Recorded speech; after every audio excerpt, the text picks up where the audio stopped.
Folks, can anyone hear me? We're having some technical difficulties.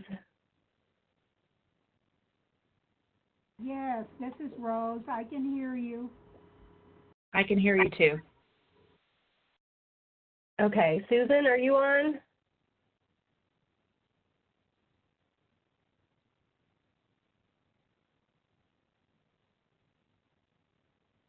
Susan?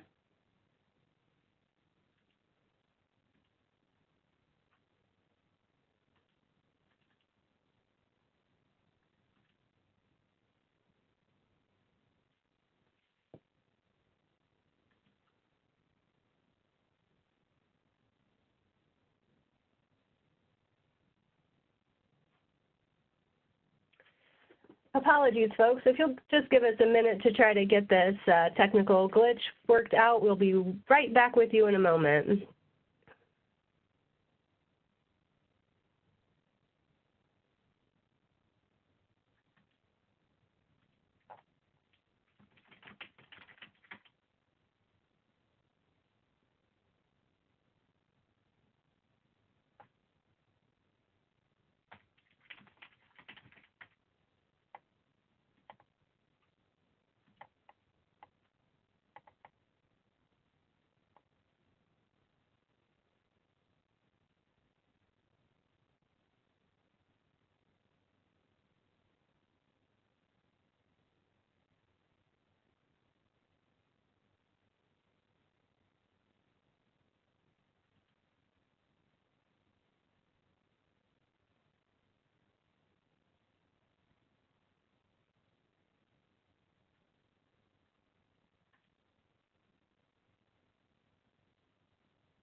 So folks, we've lost our first two presenters, Susan Anderson and Russ Caney. So I think in the interest of time, we'll move on to the next presenter and then kind of jump around a little bit. I'm not sure what the technical delays are, but apologies on our part. Larry, are you ready to present your portion? Absolutely. All right, I'm going to skip ahead, and once Susan gets back on the line, we'll kind of go back. Again, apologies. Apologies there. Oh, actually, CB, you can go next.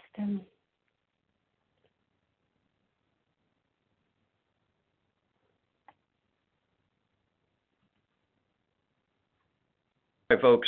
Good afternoon, and thank you for participating in this event. My name is CB Alonso, and I am the Director of the Rural Development, Multifamily Housing Preservation, and Direct Loan Division. The technical assistance contracts that we are talking about today are managed by this division under the watchful eye of Dean Greenwalt and Mirna Reyes Bible. Here with me is Joyce Allen, my boss, and the Deputy Administrator of Multifamily Housing. So first, thanks to Enterprise for organizing this event, and thanks to all our technical assistance providers, Genesis Funds, Minnesota Housing Partnership, Tierra del Sol, and Enterprise Community Partners for their participation. The theme of this presentation will be, of course, maturing mortgage Section 515 projects and retaining those needed rural affordable housing projects in the program. As I imagine many of you know, maturing mortgages and the effect of their loss from the program have been a concern of rural development and the program supporters in Congress for several years. Fortunately, Congress backed up their concern with some money.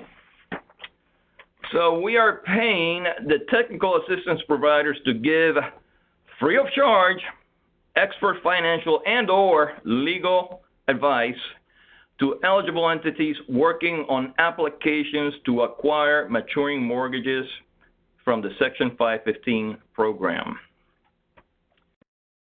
Rural Development expects two important outcomes from the efforts of the technical assistance providers presenting today.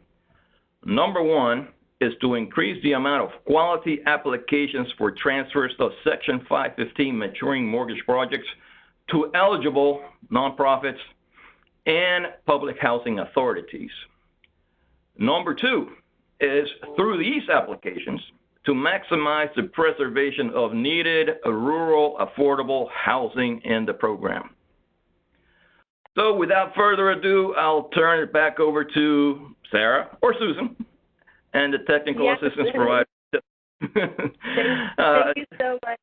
Thank you so much, CB. And it does look like Susan is back on the line.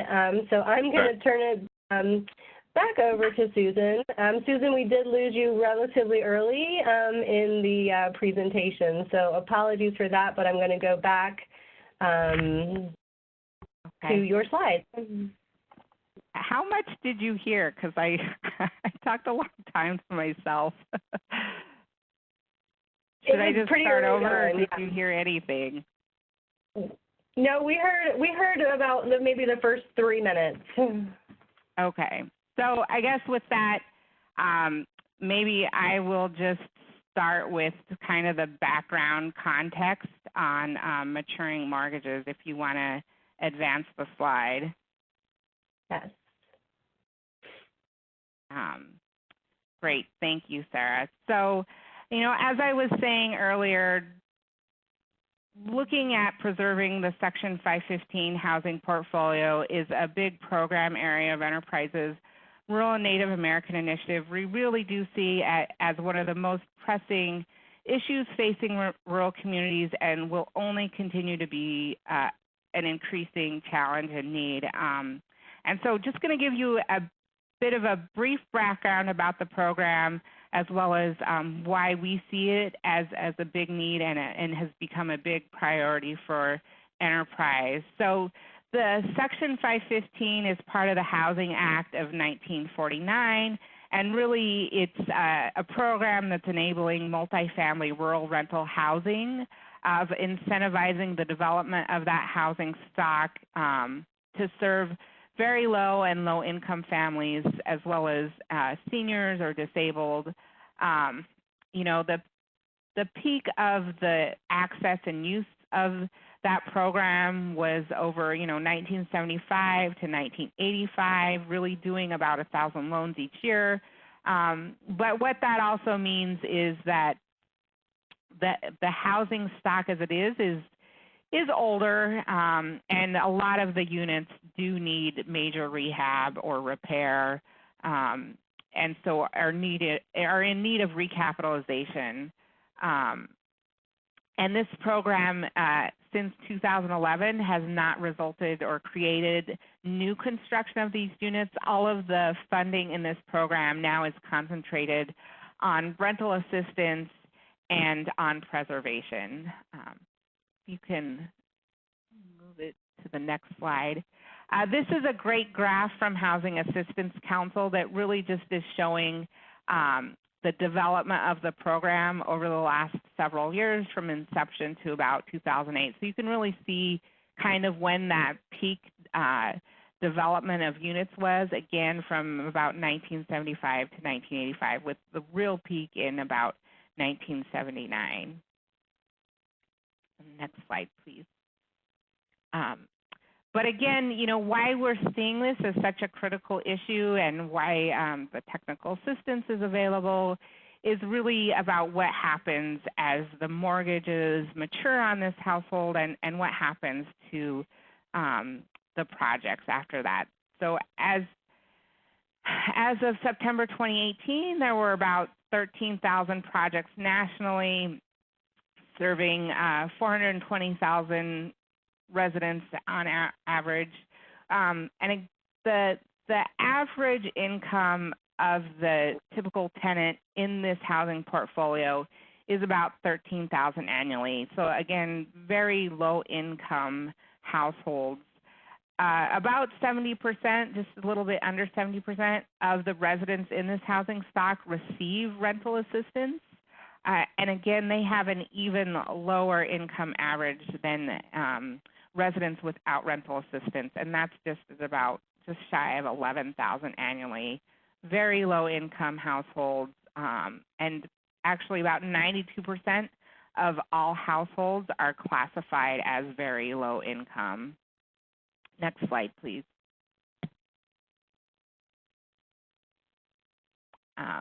So just some quick high-level trends of the portfolio overall.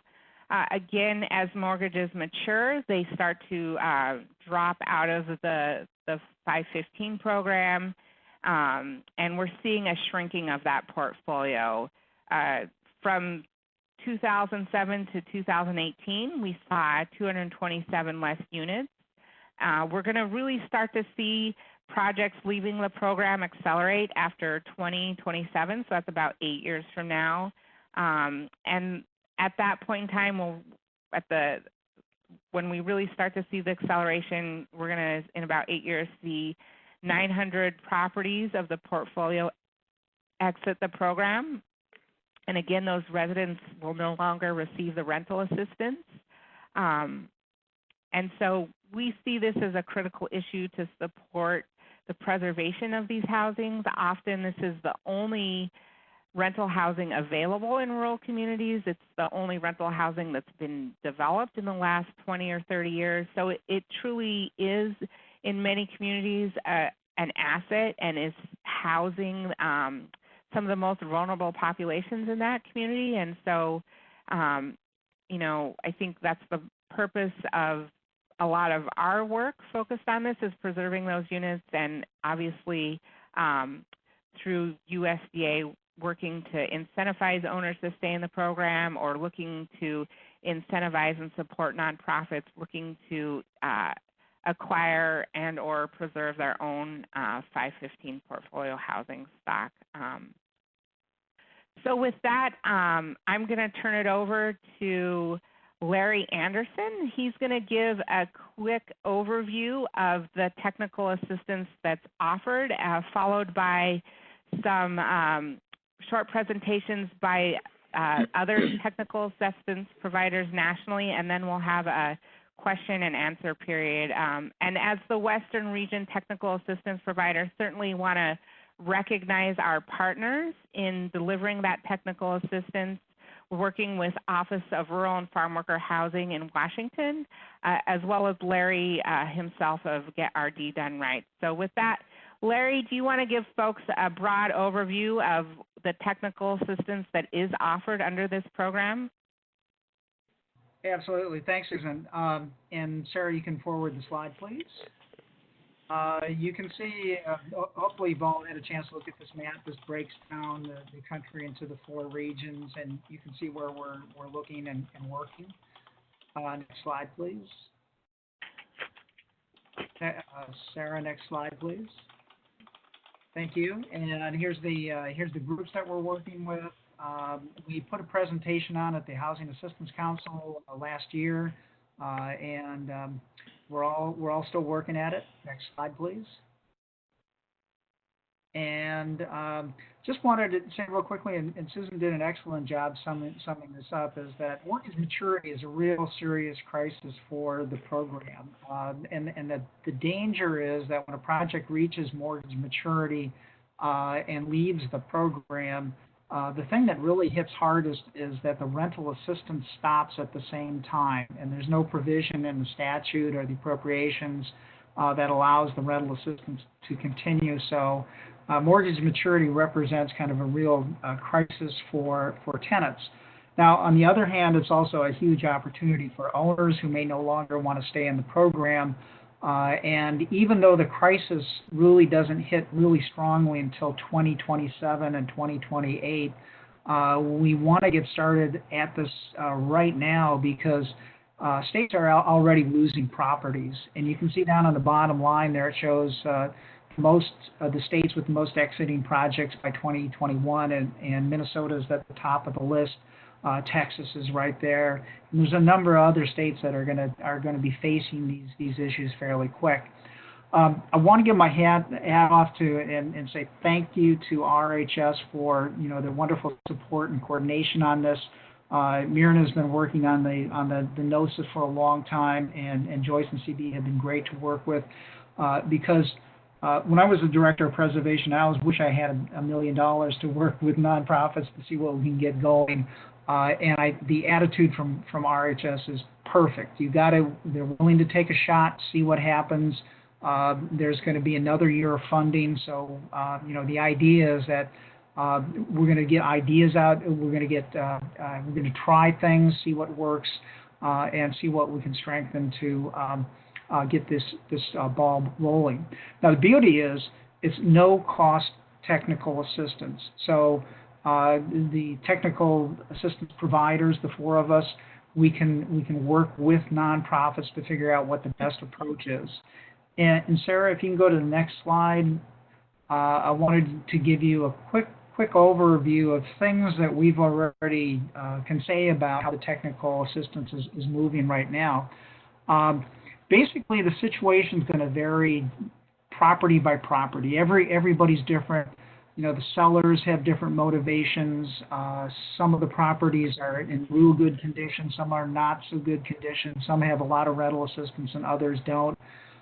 So the idea is that there's going to be a lot of solutions that are needed, but this technical assistance is directed at putting these vulnerable properties in the hands of nonprofits who want to own them for a long period of time and want to deliver affordable rental housing in their community.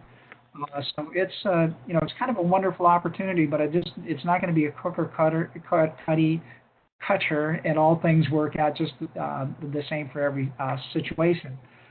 Some of the technical assistance might be from the beginning of a preservation effort. Some may I call a drop-in and stay to the end, where a TA provider may come in to resolve an issue and then stay with the nonprofit until the issue is resolved. Or it might just be an immediate issue that needs to be resolved, and I call that the drop-in, drop-out. So as soon as an issue is resolved, everybody can move on, and we can spread our resources further. What can we deliver with this technical assistance? I've got a few things listed. Obtaining due diligence. It's not purchasing a capital needs assessment or purchasing appraisal, but it might be helping out a nonprofit figure out who's a good CNA provider, who's a good appraiser, who can work with RD, and who can make these things happen. Same thing with legal or regulatory assistance. If there's a question about how does the regulation work, can I actually do this transaction the way I'm thinking about it, or should I try to restructure it a little bit differently? That's part of the technical assistance we can provide. Also, financial analysis. Is this deal going to work? Is it feasible? Am I working in a market that I'll never have sufficient rents to make these things work? And also identifying funding sources. Who could provide funding for a particular project? Because the funding is going to vary by state, and the technical assistance that we can provide can help you sort through what's there and figure out what actually would work. I'm also going to say the next item is identify solutions, consider options, or solve problems. And I think this is where technical assistance can really come in. Some of the preservation transactions are not going to be simple. They're going to you may have a property that's in trouble, or you may have an owner who's in trouble, or an owner who may not be in existence anymore. So there's a lot of things that can come up, and I've seen too many transactions get stalled because you can't work through a problem because you don't know all the options that are out there. So I think technical assistance can come in. give you a broader view of things and try to figure out the best way to solve a problem. Also, the technical assistance can include identifying properties that are preservable, looking at the market conditions and figuring out which ones, can you raise rents in, which ones are you going to have to request additional resources, and even we can get to the basics of feasibility, doing a trial run on the underwriting to see, how you would take on additional debts and the impact it would have on your rents, and even back to the basics about how to make a purchase offer.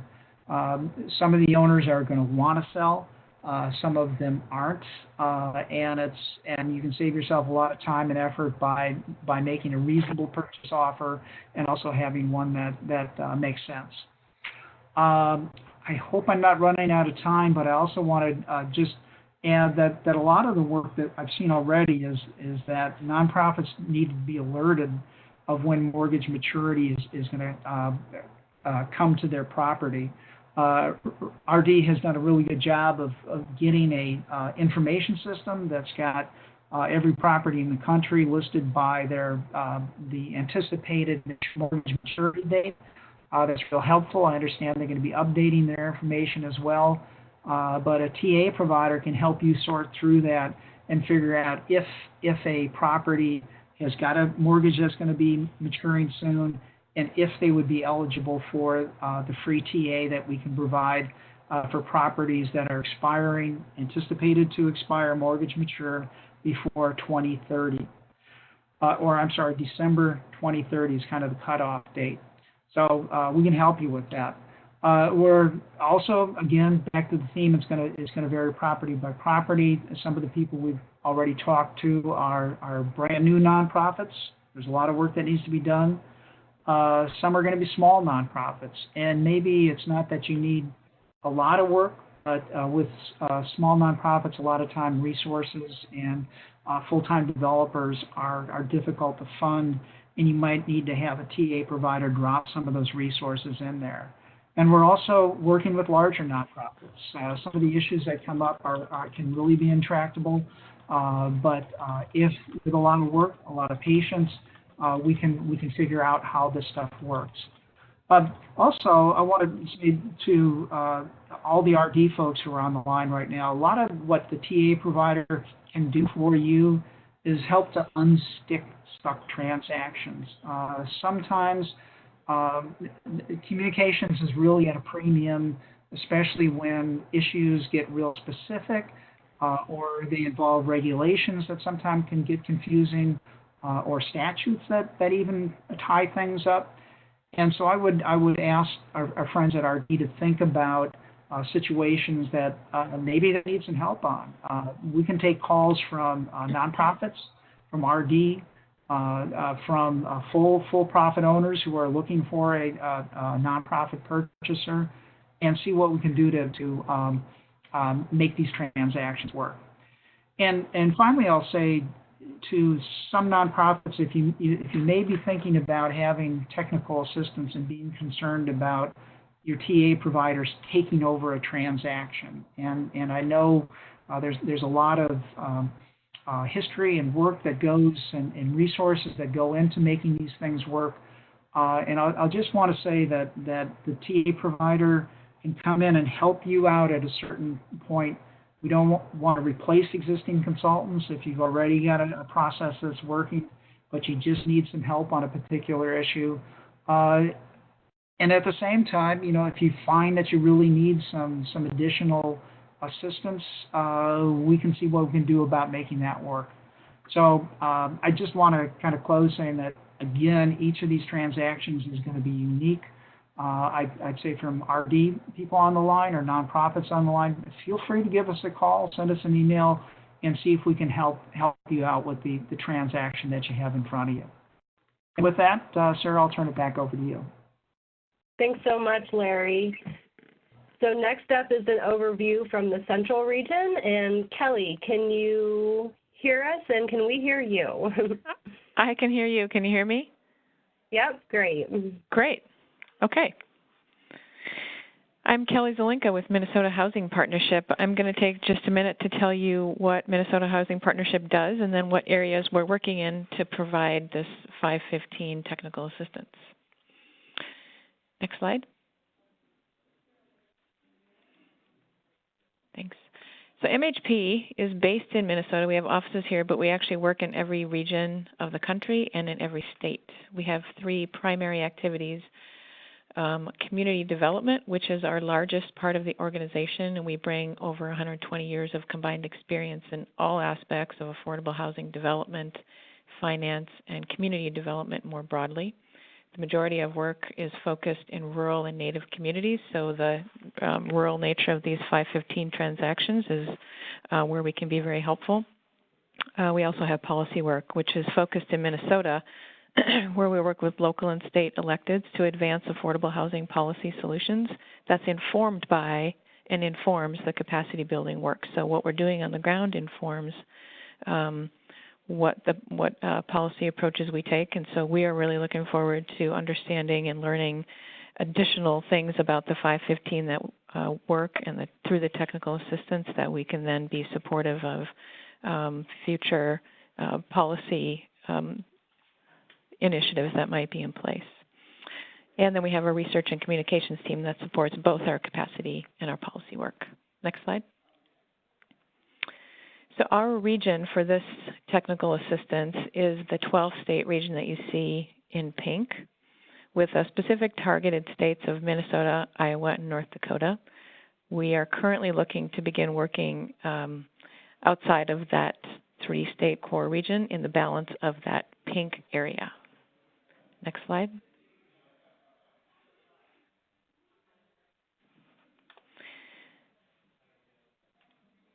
So our approach to this technical assistance is that we are accepting referrals from the state RD offices or requests from interested purchasers in any of those states. And we will then vary our approach based on what the local RD office how they're approaching these, what their needs are, how they're communicating with properties, et cetera, and what they feel and what their needs are, and work collaboratively with them to figure out where we can be of best use. Currently, we have a pretty large number of properties that we're assisting, but we do have capacity for 2 or 3 additional properties. And again, we're looking to that balance of the area and the pink. And we hope that we have potential to help more in the future. And next slide. So this is our technical assistance team. We have a core group of people in the office here who are committed to doing this work. Jill Henriksen, Sarah Belfield, Larissa Ripley, who's a consultant and has deep experience in 515 transactions, and myself. So you can reach out to me or Jill or Sarah, any of us on that MHP list, and we will be able to discuss the project with you and figure out what might be most valuable to you. Thank you. Thanks so much, Kelly. So next up, we have the regional overview from the Northeast and Bill Floyd.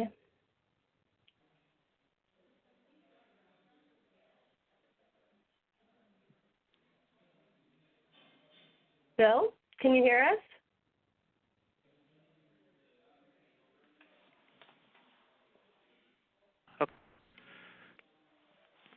Hi, can you hear me? Yep, we sure can. Okay, Bill Floyd, Genesis Community Loan Fund. We're a CDFI located in Brunswick, Maine. Our TA work so far has been focused in northern New England states, and we are going to be reaching out to other states in the Northeast region that was outlined earlier.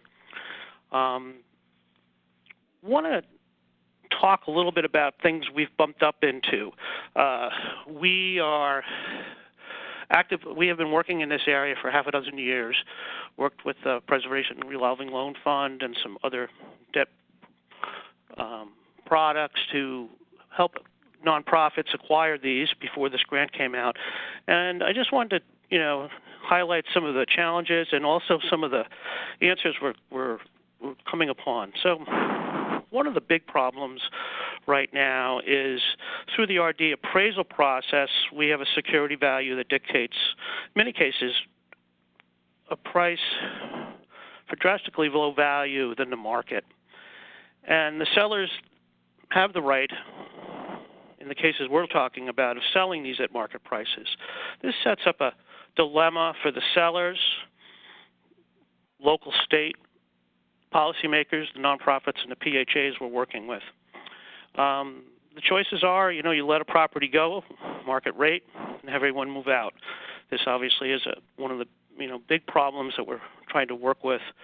I've seen people who have left various properties that had to move at least 100 miles away to find an affordable unit or a handicap unit. Or we have to fill the gap between the security value and the market value. Since even if the property can handle significant more debt, it's restricted to 97% of the appraised security value. You add the needed reserves, the immediate rehabilitation, and for the transfer, and a discrepancy on a project we're working on currently can be the valuation is 40% of what the market is. So a property, for example, with a $2.2 million market value, which the owner can't sell, there is a process and it takes a while, but a security value of $880 really sort of confronts us with a challenge. While an owner-seller might want to preserve that property for the tenants they might have known for a generation, they might not want to leave $1 million plus on the table. So we get back to this gap, and how do we fill it? How do you sell to policy people to support it? And for large deals, I think the answer is you can engineer transactions using a 9% tax credit and affordable housing AHP money, the Affordable Housing Program through the Federal Home Loan Bank System, 4% credits, and also the tools rural development provides, such as deferring the debt, raising rents, etc. But this still leaves a lot of deals that don't work because they don't score for the competitive programs or the structure and the timing don't match up. So one area we've been exploring and we've had some success is getting a state HFA to fill in the gap with subsidy, i.e. grant. The rationale behind this is, we can approach them and say, hey, for between $10,000 to $50,000 per unit, you're saving affordable housing with valuable rental assistance in rural areas. This versus what an HFA often spends many hundreds of thousands, $200,000 or $300,000 a unit using the tax credits, et cetera, for new construction that may not even have rental assistance. It's a compelling argument, and we've had some success in a few states. But even with this, the HFA have limited resources, so I think the shine will wear off with this rapidly expanding pipeline that we're seeing. So one thing that we've done in the state of Maine is we've advocated through the State Affordable Housing Coalition to include in new legislation to have the state housing tax credit a 20% set aside just for RD 515 preservation.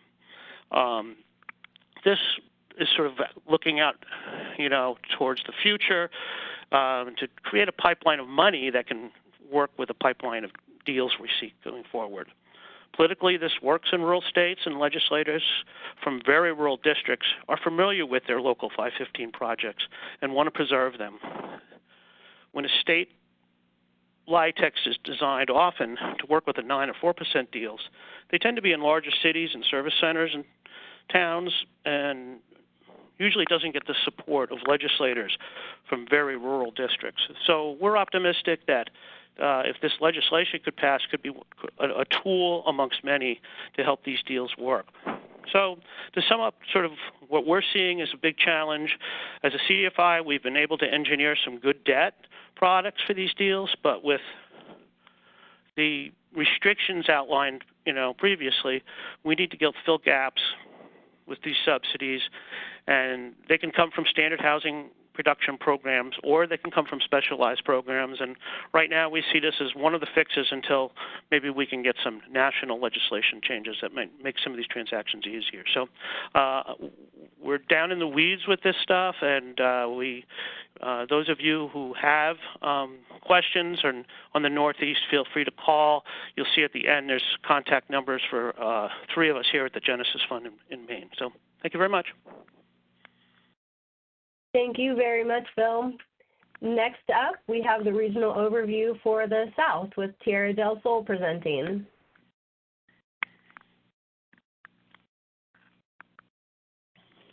To introduce you to Tierra del Sol. Came from very humble beginnings. Rose, would you like to provide a short introduction to Tierra del Sol? And I'll introduce you Jean Shaw, which I'm sorry, she must be on the other line. Thank you. Tierra del Sol was formed in 1973 with the idea of helping rural New Mexico families and farm workers achieve the goal of a decent home and suitable living environment. There was such a lack of affordable and decent housing that a group of advocates got together and formed this small agency, which has grown into a larger agency that now provides services regionally and nationally, and are now in a position to share its technical expertise with other organizations to address their community's housing needs through preservation of rural rental housing, farm labor housing, self-help home ownership opportunity, workforce investment programs. It's really expanded through the years. And Tierra del Sol, as a matter of fact, has developed and owned or managed more than 1,000 rental housing units themselves. So they have got hands-on experience with some of the challenges it takes to own and manage and transfer and sell 515 properties. They're recognized as a leading producer of affordable housing in the Southwest, and we're looking forward to working with other housing advocates, stakeholders, and other sources of capital to help accomplish the preservation of these very important source of rural rental housing. Next slide. We are operating in partnership with Community Resources and Housing Development Corporation, CRHDC.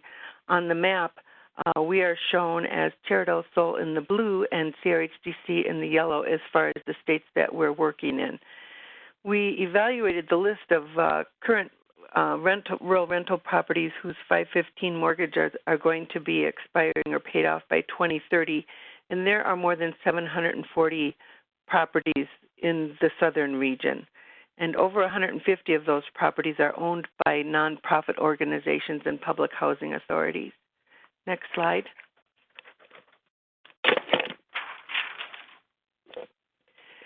I wanted to give an example of a property that Tierra del Sol has been working on to preserve, Valle Verde Apartments, built in 1979 to provide 36 units for rural colonia and farm worker families. And at that time, the property managed to leverage HUD Section 8 rental assistance through a HAP agreement.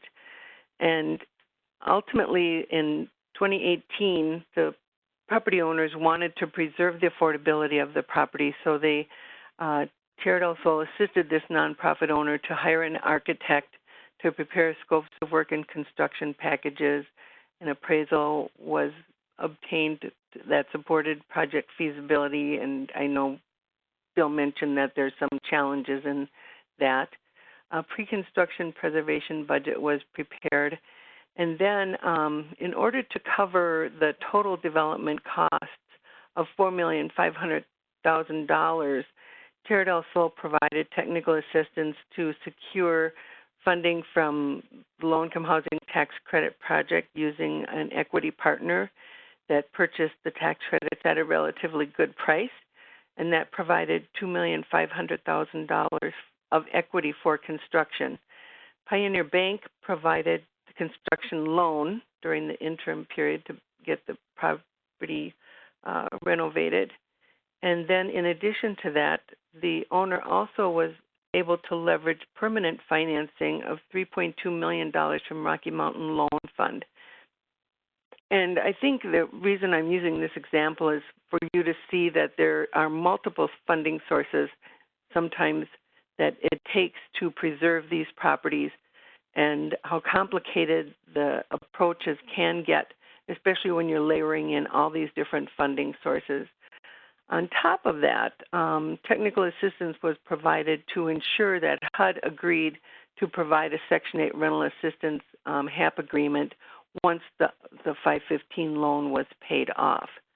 So that is an example of 515 preservation that Tierra del Sol is recently involved with. Next slide. And the next couple of slides list some of the technical assistance services that are provided by Tierra del Sol. And this gets into quite a lot of detail, but if your organization needs any of these types of technical assistance services, they're definitely provided. As Larry said, we structure the technical assistance to meet the needs of the particular property owner and purchaser. So we look at the eligibility of the owner's organizational and financial capacity, the ability to pay or finance upfront transfer costs and for operating the project long term, the experience in securing leveraged funds, construction management and property management experience, and of course familiarity with USDA and their handbooks and the Section 515 program, which is very important when you get into managing the properties. And then we're also working on identifying properties with 515 mortgages that are maturing that owners are willing to transfer. So out of that 740 properties in the southern region, we're reaching out to those property owners to find out if they're inclined to transfer or what they want to do with the property. Primarily, we're interested in helping them preserve it. And we also provide guidance on financing options. All of the different funding and financing sources that Larry and Bill had mentioned are typical of what we work with. We also provide guidance on negotiating with lenders, analyzing financing costs, meeting closing requirements, determining construction draw schedules, and negotiating the acquisition of the property. And we do provide guidance on preparing the famous preliminary assessment tool and the attachment 7B1 application checklist, which is fundamental to being able to transfer these properties to another owner. So, and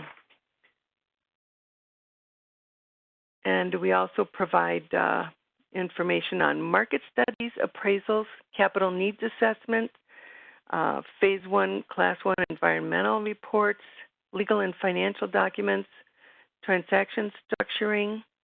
We help to analyze the transfer and underwriting requirements so that the property owner or purchaser can comply with those requirements. We help property owners, purchasers to develop property management plans. We assist to obtain rural development's approval to transfer the property, as there are some requirements that have to be met. And then we also provide support during the transfer and application and loan closing process. So I think that kind of gives an overview of the scope of technical assistance that we provide at no cost for property owners and purchasers of these properties. We are very interested in helping Rural Development RD to maintain the affordability of these properties. It's a very important source of rural rental housing. Some of these communities, it's the only source of rural rental housing they have.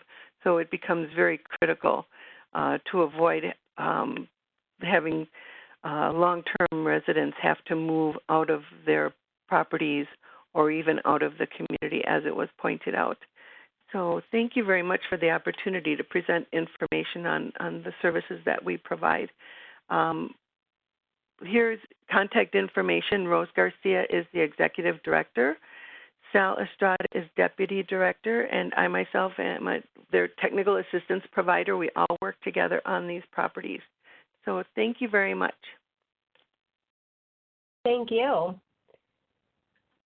So you've seen some slides already with contact information, but here are some additional contacts.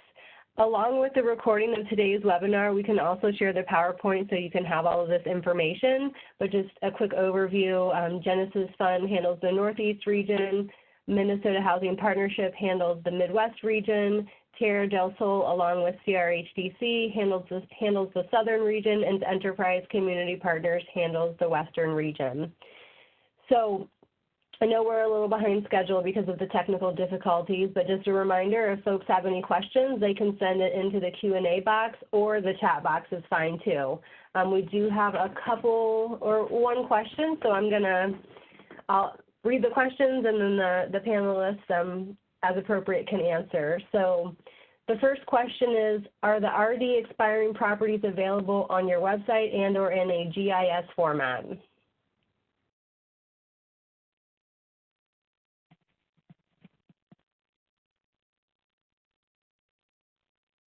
So this is Susan, and I can point you to a couple of resources to access that.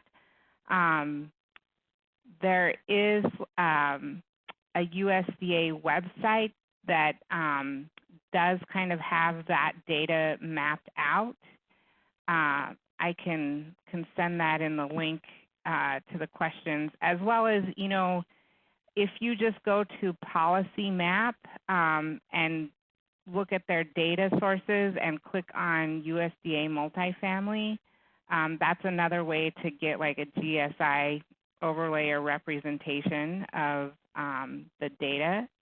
I am trying to send that link to USDA's website of that data in the Q&A box.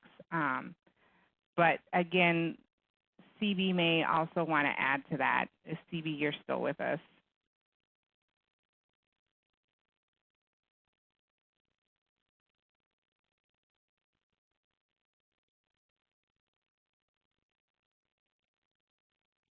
Okay. Well, I'll send that link out in the chat box, and then we can send it with the webinar recording as well, so folks can access that data. CB, we cannot hear you. And I think the next question was directed towards you as well. So the question is, does USDA have plans now underway to increase the amount of funding dedicated to owner equity loan incentives to encourage preservation by existing owners? And if CB can't answer, we can respond via email to that question after the session is over. The next question, who is working or spearheading any national legislation changes to help address this situation?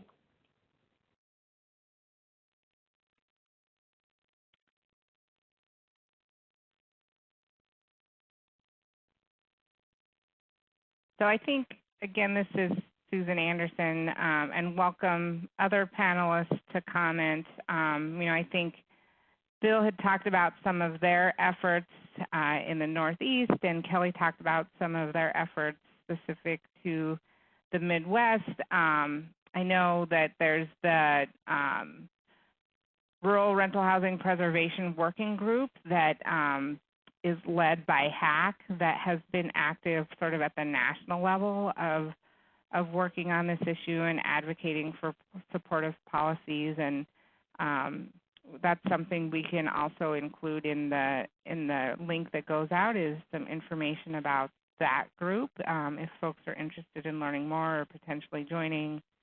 But again, welcome other panelists to also discuss some of their efforts at the national level around policy specific to this housing stock. Yeah, and this is Larry, and I'll join in just real quick. Susan's right. The Preservation Working Group, which I'm a part of as well, we have a rural side that's very interested in this issue and trying to do whatever we can to lobby for some additional funds, look at the appropriation language to see if anything can be done on it. There are a couple other organizations that are out there for folks who are new to the program. The Council for Affordable and Rural Housing, or CAHR, is another group, they have their headquarters in Alexandria, and they represent a lot of developers and owners.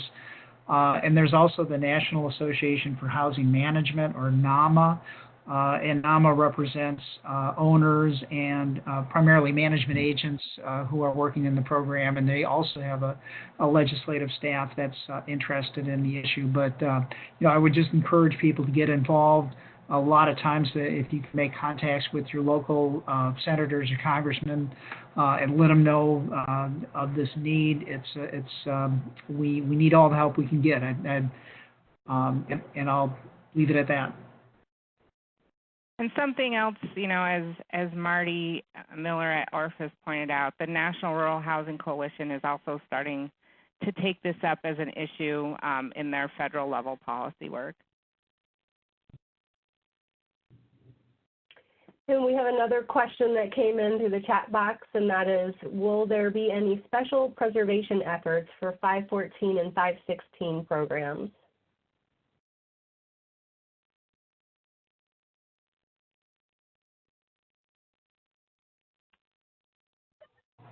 This is Larry, and CB, I'd like to defer to you guys on this one, but I will mention that the Rural Preservation Working Group put in a strong recommendation that next year's TA funding, and I understand a NOSA is going to be issued within the next couple of months on it, would be expanded to include farm labor housing as well. Because if you start looking at the reports, you'll see 515 and farm labor housing properties are starting to mortgage mature. And CB has responded in the chat box that, so far Congress has appropriated funds for 515 only.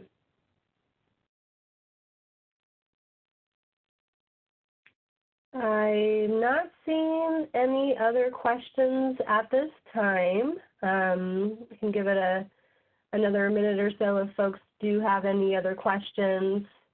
Again, we apologize for the technical difficulties at the beginning of the presentation. And I don't see any other questions, so I think with that, we will end this session. But thank you so much for joining us for today's session, and please look for the recording and PowerPoint to be sent around soon. Thanks, everybody. Thank you. Thanks all.